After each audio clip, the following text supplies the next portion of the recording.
Hallelujah! সবাইকে জয় যিশু, praise the Lord. তো আমেন। মহান ঈশ্বরের ধন্যবাদ হোক, ঈশ্বরের বাকি ঈশ্বর আশীর্বাদ করুক সবাইকে। জয় যিশু, হালেলুয়া, প্রেজ দ্য লর্ড। তো আমেন। ঈশ্বরের প্রশংসা, গৌরব এবং মহিমা হোক, কারণ ঈশ্বর সুন্দর দিন, সুন্দর সময় আমাদের উপহার দিয়েছেন।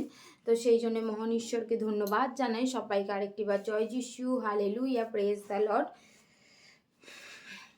যদি আমরা ফিলিপিও 1:21 ঈশ্বরের বাক্য কি বলছে সেই বিষয় দেখি।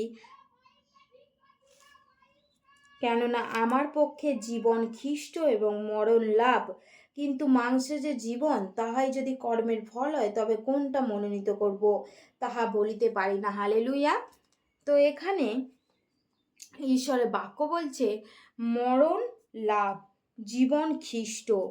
বলছে আমার পক্ষে জীবন খ্রিস্ট, কিন্তু মরণ লাভ।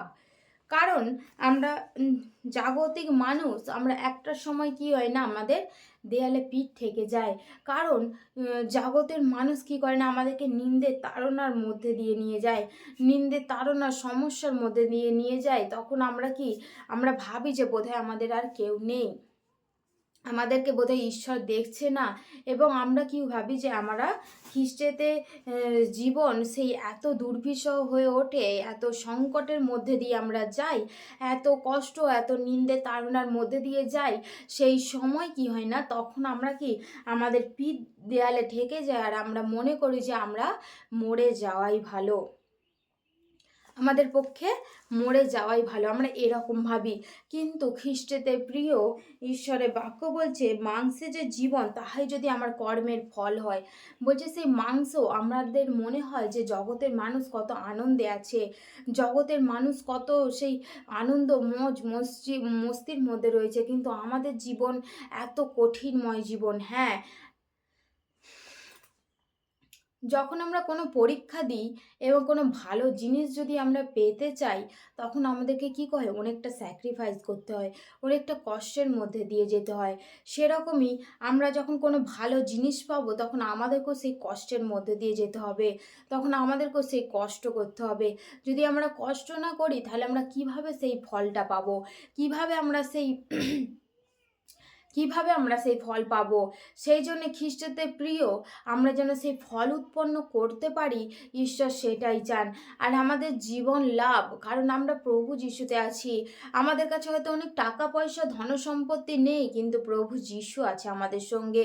আমরা যদি দেখি, অনেক মানুষ যখন প্রভু যিশুতে আসে, তারা এটা ভাবে যে আমরা যদি হয়তো অল্প ধনী ব্যক্তি ছিল, হয়তো অল্প মধ্যবিত্ত, তখন আমরা কি মনে করি যে এবার প্রভু যিশুতে এসেছি, বোধহয় সব ধনসম্পত্তি আমার কাছে চলে আসবে, সব টাকা পয়সা ধন সম্পত্তির মালিক এবার আমি হয়ে যাব।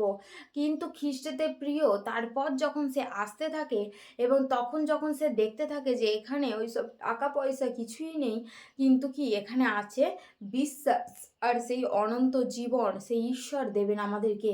আর সঠিক পথে চলা, আমরা জগতে যেভাবে চলছিলাম, জগতের যে গুণগুলো আমাদের মধ্যে ছিল, সেই গুণগুলো আর আমাদের মধ্যে নেই। আমরা তখন সঠিকভাবে চলছি, সেই গুণগুলো অনেকেই গ্রহণ করতে পারে না, অনেকে সেই জগতের সুখাবিলাসকে ত্যাগ করে আসতে পারে না। অনেকে কি করে আসে প্রভু যিশুতে, ভাবে যে এইটা এখানে বোধহয় ওরকমই জগতের মতো ডিজে, জগতের মতো গান, জগতের মতো আনন্দ, জগতের মতো যেমন সেই সমালোচনা, সেই রকম আমরা এত সেই এত হচ্ছে কড়া মানে প্রভু যিশু এই যে আজ্ঞা, সেই আজ্ঞা, ওরে বাবারে আমরা এখানে আসতে পারবো না, এখানে আমরা থাকতে পারবো না। সেই জগতের আনন্দকে অনেকে ত্যাগ করে আসতে পারে না, ভাবে যে এখানেও বোধহয় প্রচুর আনন্দ আছে।